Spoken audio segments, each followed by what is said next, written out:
Beleza, pessoal? A gente está começando aí o segundo bimestre, tá? A partir de agora o conteúdo que a gente for estudando já é para nota do segundo bimestre. A gente continua trabalhando em nossas aulas de química com a teoria cinética dos gases, tá? A gente está vendo transformações gasosas, a gente já viu na aula passada a transformação isotérmica, que é aquela que ocorre a uma temperatura constante. Agora a gente vê transformação isobárica, que é aquela que ocorre a uma pressão constante, beleza? Então vamos seguir aqui, ó, tá? Transformação isobárica.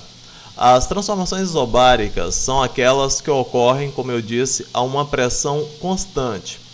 Em geral, as transformações realizadas em ambiente aberto são consideradas isobáricas, pois nesse caso foram feitas sob pressão atmosférica constante.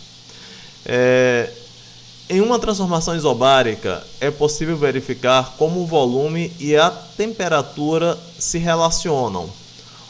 Bom, a gente tem aqui duas imagens, tá?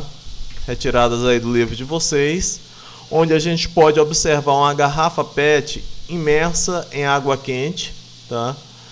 E a gente pode aí constatar, né, a transformação isobárica, porque se a temperatura, tá certo? No caso aí da garrafa aumenta, o volume ocupado pelo ar no balão também vai aumentar. E quando a gente coloca a garrafa PET imersa em água gelada, o que acontece? A temperatura da garrafa diminui, né? E o volume ocupado pelo ar no balão também diminui. Bom, pessoal, nas transformações isotérmicas, que foi que a gente estudou nas aulas anteriores aí, nós tínhamos a temperatura constante, tá? E a variação de pressão e volume eram inversamente proporcionais, ou seja, quando a pressão aumentava, o volume diminuía. Já aqui nas transformações isobáricas, a gente tem grandezas diretamente proporcionais, ou seja, quando o volume aumenta, é porque a temperatura também aumentou, tá certo? Ou seja, aumentando a temperatura absoluta, vou frisar bem essa questão da temperatura absoluta, tá certo? Porque a gente vai trabalhar com ela em Kelvin, tá? Então, quando a temperatura absoluta aumenta, tá, o volume também aumenta. E se a temperatura absoluta diminui, tá, o volume também vai diminuir. Bom, aqui a gente tem um outro exemplo aí também retirado do livro de vocês, tá? Nessa ilustração a gente percebe aí como que acontece, né? A pressão, ela não se altera. Tá, ó, a gente pode observar que tanto no primeiro caso quanto no segundo caso, a pressão é a mesma. O que vai acontecer? Vai ocorrer a variação da temperatura. Se a temperatura dobrou, tá, o volume também vai dobrar, ou seja, vai aumentar, né?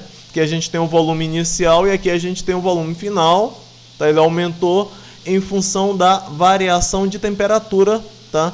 Já aqui, se a temperatura diminuiu, tá certo?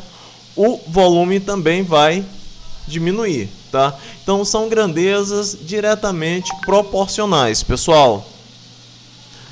Bom, a gente pode, né, enunciar essa lei da seguinte forma: em um sistema sob pressão constante, ou seja, que a pressão não se altera, verifica-se que o volume ocupado por determinada massa de gás é diretamente proporcional à sua temperatura termodinâmica. Matematicamente, pessoal, a gente utiliza essa formulazinha aqui, onde a gente tem volume inicial dividido pela temperatura inicial é igual a volume final dividido pela temperatura final. Então essa aqui é a formulazinha que a gente utiliza para resolver as questões de transformações isobáricas, certo? Bom, a gente tem um gráficozinho aqui também para mostrar, ó. Esse gráficozinho aqui, tá? É o gráfico da variação do volume em função da temperatura, tá? Onde a gente observa que é uma reta, né? Porque se a temperatura aqui, ó, no caso, se a temperatura aumentou, o volume também aumentou, tá? A gente tinha aqui, ó, a temperatura igual a 2V, né? Temperatura 2V. Aí a temperatura passou a ser 2T, aqui dobrou também, ó, passou a ser a 4V, né? E a gente tem a temperatura aqui, ó, que está menor e o volume também é menor, tá certo? Então esse gráfico aqui, essa reta é chamada de isóbara, tá? Bom, continuando aí, a gente vai pegar um exemplo aí do livro de vocês, tá? A questão diz o seguinte: considere um recipiente fechado, dotado de um embolo, tá? Embolo é aquela partezinha de borracha, tá? A gente fala embolo, tá, pessoal? Embolo é essa partezinha aqui móvel, tá certo? Do sistema, tá bom? Que pode se movimentar. Então, dotada de um embolo, semelhante a esse aí, tá? Então, em um recipiente fechado, dotado de um embolo que pode se deslocar sem atrito com nitrogênio gasoso, ocupando inicialmente um volume de 9 litros na temperatura de 25 graus Celsius e a uma pressão de 210 kPa. Então, a pressão, ela não vai nos interessar aqui, pessoal, porque ela é constante. Olha só, mantendo-se a pressão constante e aumentando-se quem? A temperatura. Então, se a temperatura aumentou, o que acontece com o volume? Ele também vai aumentar, porque são diretamente proporcionais. Então, já observa isso, tá? Qual o valor do volume que passa a ser ocupado pelo gás nessa mesma temperatura, tá? Ou seja, nessa temperatura aqui, de 174 graus Celsius. A gente tem uma temperatura inicial, aqui uma temperatura final. Aqui um volume inicial e a gente vai encontrar quem? O volume final. Ou seja, pessoal, ó, volume inicial 9 litros, tá? Temperatura inicial, a gente trabalha com a temperatura absoluta, então eu vou ter que transformar em Kelvin, tá? 25 mais 273. Não vou colocar aquelas casas decimais, vírgula 15, não precisa não, tá? Vou colocar 273 mesmo, então 25 mais 273 dá 298 Kelvin. Essa é a temperatura inicial. O volume final é o que nós vamos encontrar, o que está pedindo aqui a questão, volume final, né? A gente não tem. E a temperatura final, pessoal, a gente tem, que é 174 mais 273, que dá 447 Kelvin, beleza? Então tá aí, a gente tem os dados para trabalhar, né? Na formulazinha que é essa aqui, ó, tá? Volume inicial dividido pela temperatura inicial igual ao volume final dividido pela temperatura final. Substituindo os dados, eu tenho 9 sobre 298 igual a volume final desconhecido e a temperatura final 447. Bom, aqui, pessoal, a gente vai multiplicar, né?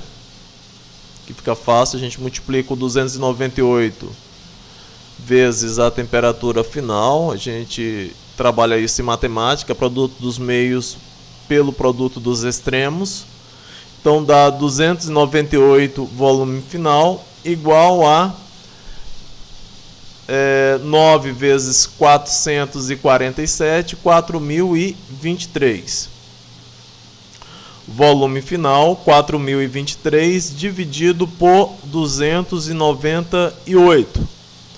Volume final 13,5 litros. Então tá aí, ó, como a gente já tinha, né, percebido, tá, ó.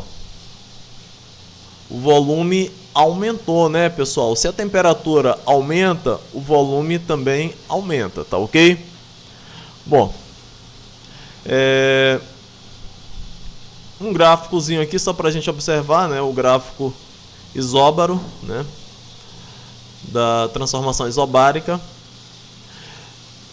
A gente tem aqui, ó, no eixo horizontal, temperatura em Kelvin, no eixo vertical, o volume em litros, é o que está envolvido nessa transformação, né?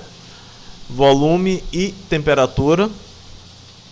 Daí a gente tem uma temperatura, um volume inicial de 9 litros. a uma temperatura inicial de 298 Kelvin. A temperatura passa para 447 Kelvin. E a gente tem aí um volume de 13,5 litros, tá? E a gente tem aí, ligando os pontos aí, né? O nosso gráficozinho, tá? A reta, que é a reta que representa a transformação isobárica, ok? Que é a transformação que ocorre a uma pressão constante, beleza, pessoal? Então é isso, tá? Vou deixar essa lista de exercícios aqui para vocês, tá bom? É da página 19, tá? Vocês vão fazer a questão 5, 6, 7, 8 e 9, beleza? Então tá, pessoal, bons estudos, tá ok? E qualquer dúvida, tá bom, pessoal? Tô no PV. Falou, valeu!